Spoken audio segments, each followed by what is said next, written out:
Hey Jet Setters, and thanks for joining me on Takeoff. I'm your host, Tara Shapansky, and today we are doing a street art tour of Barcelona, Spain.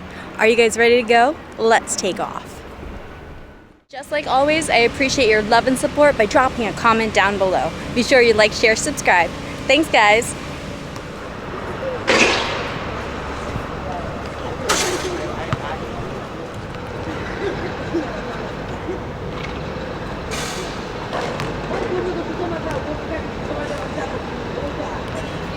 Quickly gentrified, and street art is looked at as like a underground dodge. Tags are literally just like little unique, almost signature-like things that tie that artist to that work. So for example, if I'm ever doing street art or any graffiti, I do like J, and then a star is the A, and then a Z, you know? So that person knows, hey, this is Jazz's artwork. Unfortunately, gangs and drug dealers also started adopting this as well, and they used it as almost markers of gang territory where other gangs could not cross, where they could cross, who was safe here, and also drug dealers use it as a way to kind of signal what drugs could be sold, what times could be picked up, etc., right? Because of this, unfortunately, the police really cracked down on it and heavily criminalized it, and this is also why you see a lot of like 1312, a lot of anti-establishment, a lot of like anarchist symbols within the graffiti culture, right?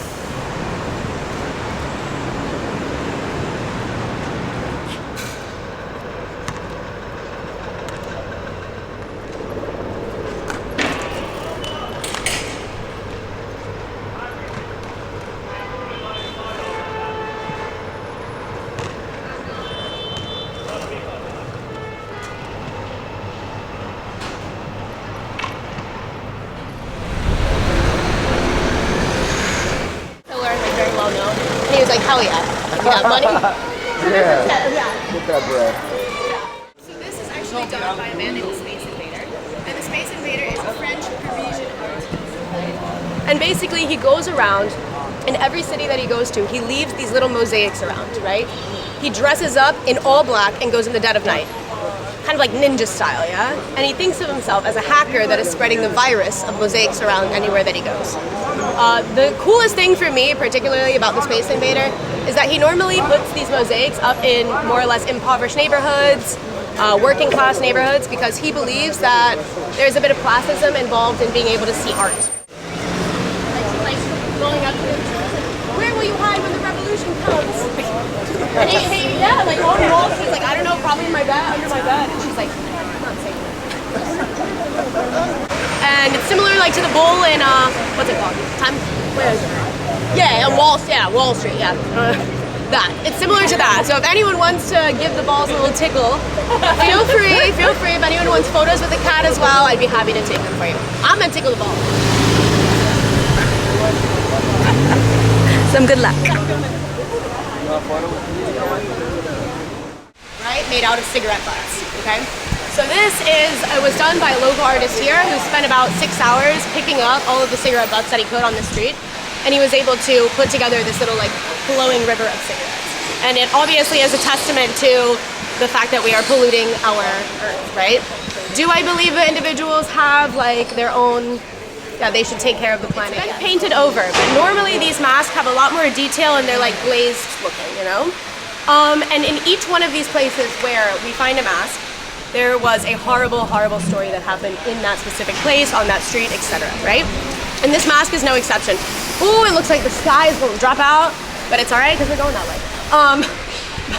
So basically, in each one of these masks, something awful, horrible, terrible happened. There are about 60 around Barcelona, apparently. And legend has it is that if you follow the 60, then you will be able to meet Zozo, which is the right hand to Satan, and it's a huge mask in which a young pregnant girl was crucified and killed. She used to be working in the sex work industry, but it wasn't going so well for her, so she resorted to abducting children in this area, right? And so she would lure them into her home with like promises of candy, whatever have you. And what she would do with these children is she would grind them, she would kill them, she would grind their bones up, drain their blood, torture them, and then sell these body parts as lotions, potions, salves, drinkable things, with the promise that you could appear younger, Some people also say that the fresh blood of young people is the purest form of blood and it will give you drug-like symptoms. So these are all legends, right? But she was actively selling these things. And a lot of the things that she sold were to the elite classes, the people that had the money to buy them, right? Member of the LGBTQI+ community. And this in the 80s was like the height of the AIDS and HIV crisis that we were going through literally around the world. You see the needle that is wrapped up within the snake. Obviously this includes the transmission of HIV and AIDS. You have the scissors that are cutting the snake like in half, more or less. And if you look closely, it's two people actually doing like this with the scissors. So that speaks to the communal power that we do have as a community to really nip this in the bud and stop it and protect one another. You see on the very end of the snake's tail, the condom, it speaks for itself. My mom would always say, just wrap it before you tap it, just do that, yeah? Just follow those rules. I would also say be very careful in Barcelona if y'all are engaging in any sexual intercourse or anything like that. We do have a very high STD and STI transmission rate here in Barcelona. And this speaks to the taboo surrounding HIV and AIDS at that time, right? No one wanted to talk about it, no one wanted to hear about it. People were literally scared of it, they didn't want to see it, they didn't want to be around it, right? And that is why it was unchecked for so long, right? And then at the very end it says, todos juntos podemos parar el SIDA, which means all together we can stop AIDS. They don't have a face, they're just all black, right? And they are called Xupet Negre. This is the artist name and also the actual pieces of art themselves, right? And Xupet Negre just means black pacifier in Catalan, right? So if you can see here, the X, it's almost like French almost, right? So like Xupet Negre. And this artist, he rose to fame in the early like 2000s. In the early 2000s. Yeah, it has to be because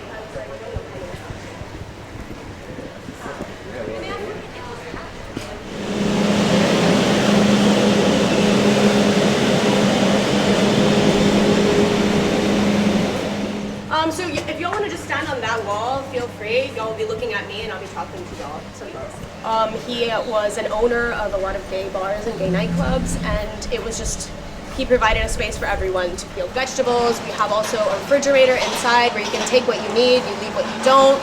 We have card games for children as well. There's like free childcare. They teach defense courses. You can come here for lawyer information if you're undocumented or need any sort of legal help. And this is just really a community center where everyone is. Ending on a much lighter note, y'all know what these are because they were on my Gothic tour and I stopped to tell them about it. But do y'all remember Cornbread and Cynthia, the story of Cornbread and Cynthia? Don't worry, honey. So, Cornbread and Cynthia, yes? What he did was he started picking up cans around all of Barcelona, painting them over and writing beautiful messages on them and leaving them around the city. I always say, like, I don't know what he thought was going to happen from this. Like, she was going to be like, oh yeah, like, those are for me. All right, Jet Setters, that ends our street art tour in Barcelona. Be sure to like, share, subscribe. Thanks, guys.